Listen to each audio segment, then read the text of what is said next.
C'est le milliardaire dont tout le monde parle sans savoir grand-chose sur lui et son parcours. Votre serviteur pangolin ascendant chien truffier à poil ras a décidé de mener l'enquête. Taisez-vous. En Non mais cet homme est 2018, ahurissant. porte-parole du gouvernement. Ce que vous venez de faire, c'est super. Les amis, on se retrouve avec plaisir et délectation pour cette nouvelle vidéo que vous l'aurez deviné au titre, parce que c'est vrai que je sais qu'on n'est pas les pingouins qui glissent le plus sur la banquise, mais il y a quand même certaines évidences dans la vie. On va parler de Daniel Křetínský aujourd'hui, ce milliardaire tchèque qui fait beaucoup jaser, je crois qu'on peut le dire. Et avant de mener l'enquête sur ce curieux personnage, n'hésitez pas à vous abonner à la chaîne YouTube, les amis, ça fait plaisir, vous êtes de plus en plus nombreux. On a passé les 350 000 abonnés, maintenant la limite c'est le nombril de Gérard Larcher. Enfin, on peut, voilà, on va loin, on va très très loin, on est quasiment dans l'astronomie. Et vous pouvez aussi mettre le pouce bleu sur cette vidéo, ça c'est une sorte de petit bonus qui fait toujours plaisir. Alors, qui est donc ce Daniel Křetínský? Un homme dont on parle beaucoup pour ses rachats, pour ses investissements en France notamment, dans les médias. C'est Marianne, c'est Elle, Franc-Tireur. On va revenir sur tout ça. Aussi des investissements dans l'industrie, l'agroalimentaire. C'est récemment l'investissement dans Casino, les supermarchés, donc c'est quand même plutôt pas mal. Mais on est face à un personnage extrêmement curieux, une fois n'est pas coutume, et un personnage qui a défrayé la chronique encore plus. Récemment, c'était en août 2023, avec le rachat de Tech Foundation, la branche née du démantèlement du géant Atos, et l'entrée donc au capital de Daniel Křetínský chez Eviden, c'est le nouveau nom du groupe Atos, avec à la clé des activités stratégiques pour le gouvernement et l'armée française. Et là, il y a des gens qui ont commencé à dire « Merde, quand même, faudrait pas que tout ça soit mis entre de mauvaises mains. » Voilà, déjà qu'actuellement, les mains sont pas très très propres. Là, apparemment, c'était encore pire. Donc, c'est dire. Et c'est vrai que ça a beaucoup fait parler. On va là aussi revenir sur tout ça parce que c'est l'objet de cette vidéo. Qui est vraiment Daniel Křetínský? Quel est son parcours? Quelle est son ampleur aujourd'hui en France? Et a-t-il bénéficié de soutien très très haut placé? Allez. Continuez Jackson, vous m'intéressez.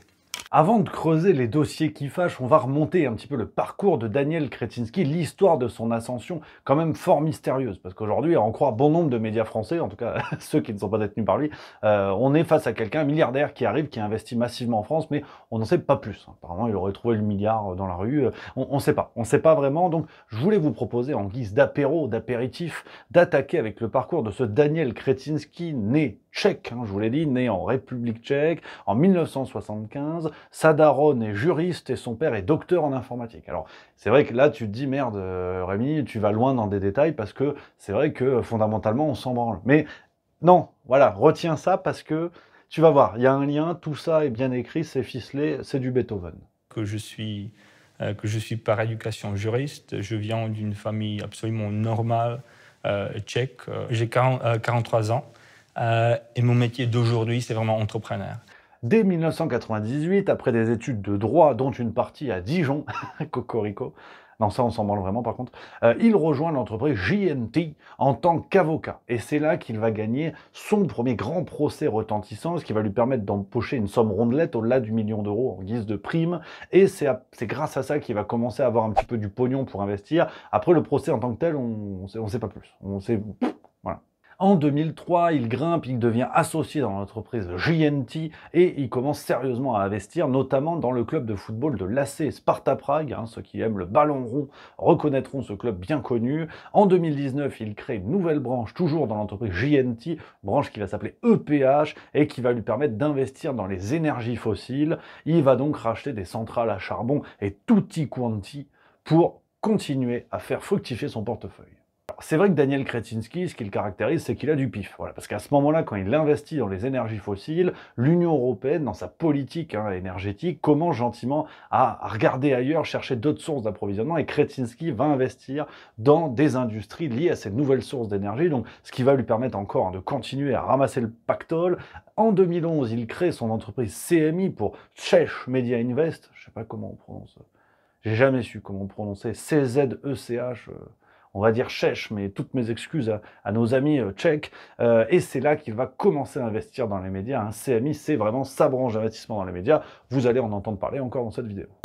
Son intérêt pour la presse remonte à 2013. Cette année-là, il rachète le plus grand tabloïd du pays qui s'appelle Blesk et qui est également le journal le plus lu de République tchèque. À côté de cela, il rachète un certain nombre d'autres titres de la presse tchèque, dont AHA ou surtout Info.cz qui est un site internet. Parce que c'est vrai, comme je vous le disais, en France, ça va être vraiment le jackpot, l'autoroute du plaisir pour l'ami Daniel. Entre 2018 et 2019, il va investir notamment dans Marianne, Elle, France Dimanche, Télé 7 jours. Il va entrer au capital du Monde. En 2021, il va participer à la création du magazine Franc-Tireur. Hein, vous savez, où on peut retrouver Raphaël Enthoven, Caroline Forest et consorts.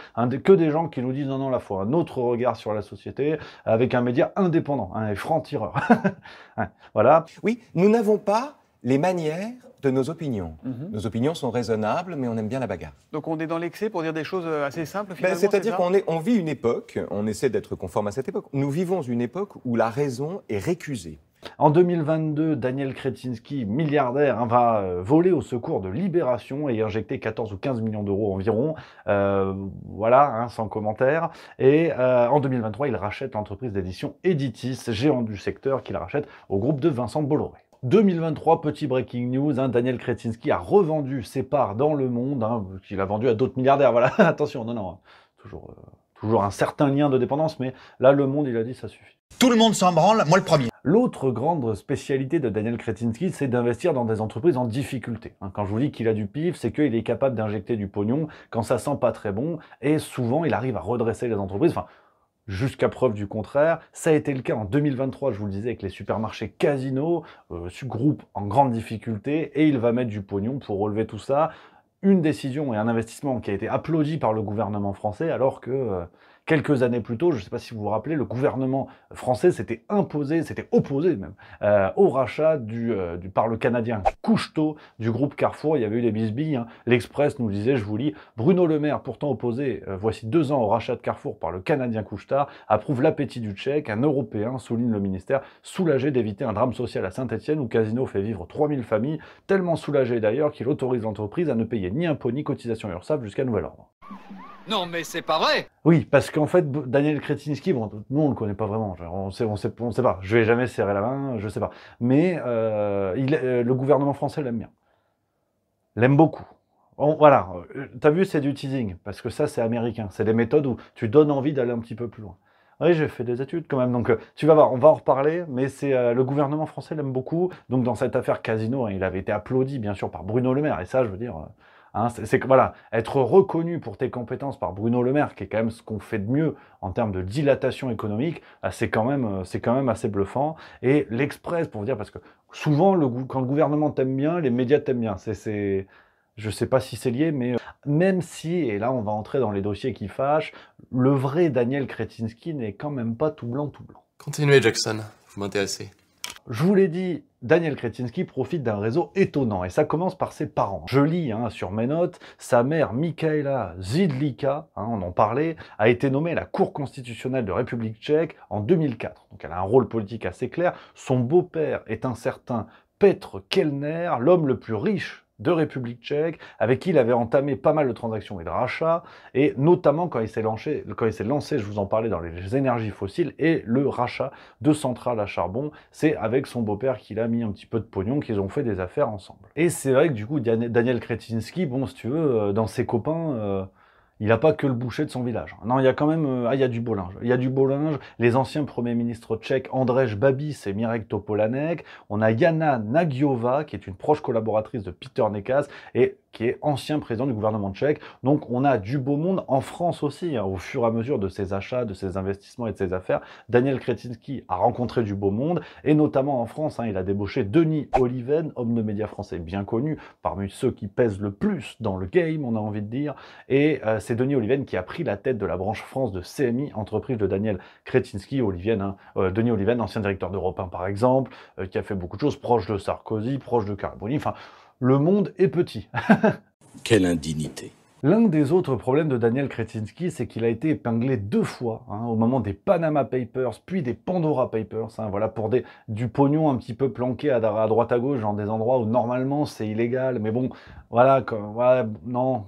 Hein, c'est quand même pas le plus grand des Samaritains. Genre, je suis étonné, mais bon, parce que je suis naïf, que Libération ne fasse pas une sur ce milliardaire qui a des jolies casseroles au cul et qui investit dans les médias français. Tu vois, là.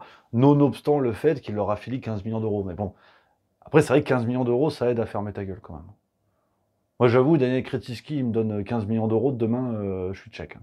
Mais on en parlait, l'affaire qui vraiment déclenche les gros problèmes et les grosses révélations autour de Daniel Kretinsky, c'est son investissement dans l'entreprise Atos. Est-ce l'affaire de trop? Alors Atos, pour vous le présenter, je vous lis la description telle qu'elle est donnée sur le site de l'entreprise. Une entreprise de services numériques devenue leader européen du cloud, de la cybersécurité et du supercalcul. Alors Atos, qui est une entreprise présente sur de nombreux secteurs stratégiques en lien avec le gouvernement français, avec l'armée, avec des activités stratégiques de cybersécurité par exemple. Le problème, c'est que l'entreprise est en difficulté depuis un certain temps. Alors on aurait pu le deviner, parce que l'ancien gestionnaire d'Atos n'est autre qu'un certain Thierry Breton, voilà, hein, qui est désormais commissaire européen. Il a géré Atos de 2009 à 2019. On estime, hein, c'est d'ailleurs Valeurs Actuelles qui l'avait révélé il y a peu de temps, que l'ancien patron est accusé d'avoir dissimulé la réalité de l'entreprise. Valeurs Actuelles écrit « La capacité de Breton à communiquer, à cacher la réalité du désastre ». Ouais. Donc voilà, une entreprise vraiment en difficulté, mais qui reste centrale pour l'activité économique française et d'autres activités, comme dit précédemment. Pour se restructurer, l'entreprise Atos a décidé de créer plusieurs branches, plusieurs filiales, de diviser un petit peu son activité. Et c'est là que Daniel Kretinsky entre en jeu. Hein. Il a investi dans l'une des branches créées qui s'occupe notamment des supercalculateurs, de big data ou de la cybersécurité. Et c'est sur ça que Daniel Kretinsky a mis la main, en plus de faire une entrée au capital de l'entreprise. Et là, franchement, là, on commence à avoir des politiciens, des parlementaires notamment, qui se sont interrogés, qu'on dit, attendez, là on est en train de laisser la main, par exemple, au supercalculateur français, à un milliardaire tchèque, bon, qui a déjà des casseroles pas terribles, on ne connaît pas trop bien son parcours, est-ce qu'il n'y a pas un problème? D'autant que hein, dans l'appel d'offres, des propositions françaises apparemment auraient été rejetées. En gros, seule l'offre de Kretinsky aurait été acceptée, ce qui est hautement problématique une fois de plus. Et ce qui a vraiment interrogé et posé problème, c'est qu'on a appris, c'était par Mediapart hein, qui a révélé ça il y a quelques semaines encore, que Daniel Kretinsky aurait été reçu tour à tour par Alexis Kohler, secrétaire général de l'Élysée, et Emmanuel Macron pour évoquer justement ces rachats successifs et faire en sorte que tout ça se passe bien, qu'il n'ait pas de problème, pas d'entrave dans ces opérations, ce qui est hautement problématique, et ça malheureusement vous n'en avez pas trop entendu parler. Et justement, tout ce que je vous dis en fait n'est qu'un résumé, et il manque encore beaucoup de révélations sur l'affaire Kretinsky les amis. Je voulais absolument faire cette vidéo, mais pour découvrir l'intégralité des casseroles qui posent problème sur Kretinsky, toute l'équipe juste milieu était sur le coup pour un dossier exceptionnel sur Kretinsky, les dessous de Daniel Kretinsky. Ce dossier sera dans le prochain numéro de Juste Mensuel, numéro d'octobre qui arrive à toute vitesse. Si vous voulez le recevoir en numérique ou en papier, c'est vous qui choisissez. Lien en description les amis. Et oui, vous savez, nous on bricole comme ça. On n'est pas en kiosque, on n'est pas comme ça parce que justement, hein, on ne veut pas qu'un Kretinsky mette la main sur nous. Donc si vous voulez soutenir Juste Mensuel et toute l'équipe Juste Milieu et découvrir le joli reste des casseroles qui manquent, n'hésitez pas. Lien en description, et je pense que ça va vous faire plaisir. Donc voilà les copains pour cette vidéo, j'espère que ça vous a plu, n'hésitez pas à réagir en commentaire. Je vous laisse, on se retrouve très bientôt. En attendant, n'hésitez pas à découvrir les autres vidéos Juste Milieu et vous abonner. Allez, à bientôt.